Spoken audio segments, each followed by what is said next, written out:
Welcome to Lantern Planet, where words continue their journey. Some truths are told out of need.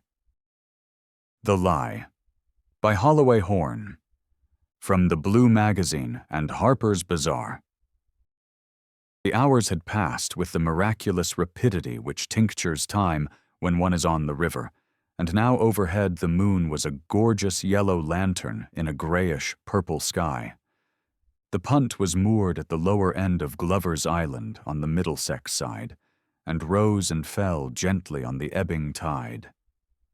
A girl was lying back amidst the cushions, her hands behind her head, looking up through the vague tracery of leaves to the soft moonlight. Even in the garish day she was pretty, but in that enchanting dimness she was wildly beautiful. The hint of strength around her mouth was not quite so evident, perhaps. Her hair was the color of oaten straw in autumn, and her deep blue eyes were dark in the gathering night. But despite her beauty, the man's face was averted from her. He was gazing out across the smoothly flowing water, troubled and thoughtful. A good-looking face, but not so strong as the girl's in spite of her prettiness, and enormously less vital. 10 minutes before he had proposed to her, and had been rejected. It was not the first time, but he had been very much more hopeful than on the other occasions. The air was softly, embracingly warm that evening. Together they had watched the lengthening shadows creep out across the old river. And it was spring still, which makes a difference. There is something in the year's youth. The sap is rising in the plants.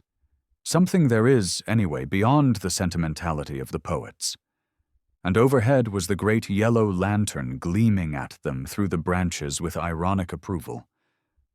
But, in spite of everything, she had shaken her head, and all he received was the maddening assurance that she liked him. "I shall never marry," she had concluded. "Never. You know why." "Yes, I know." The man said miserably. "Carruthers." And so he was looking out moodily, almost savagely, across the water when the temptation came to him.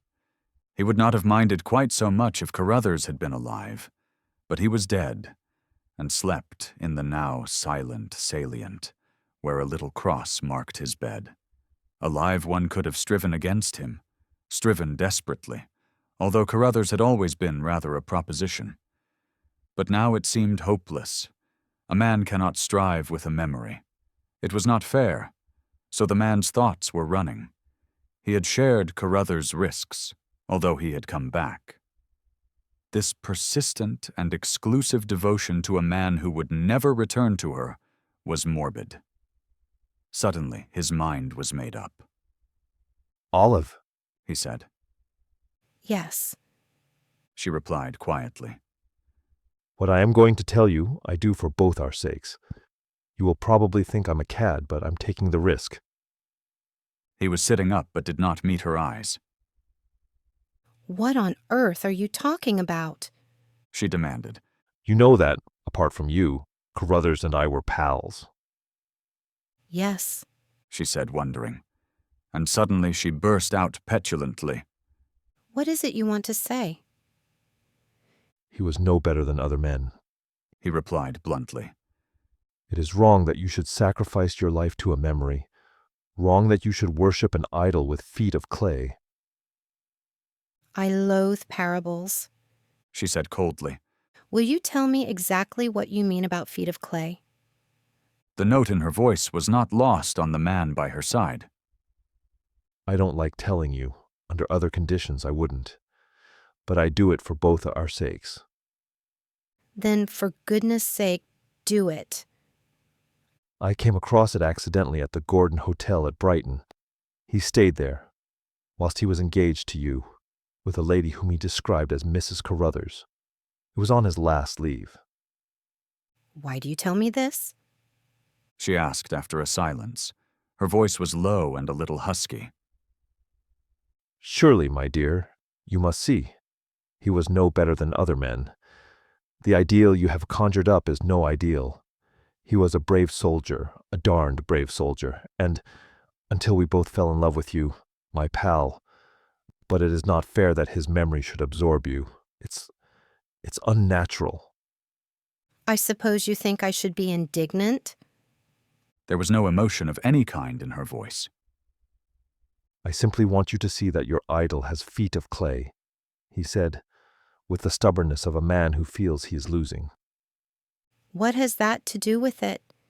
You know I loved him. Other girls have loved, He said bitterly. And forgotten? Yes, I know. She interrupted him. But I do not forget. That is all. but after what I have told you, surely, You see, I knew. She said even more quietly than before. you knew. Yes, it was I who was with him. It was his last leave. She added thoughtfully. And only the faint noise of the water and the wistful wind in the trees overhead broke the silence. Thank you for listening. This was The Lie.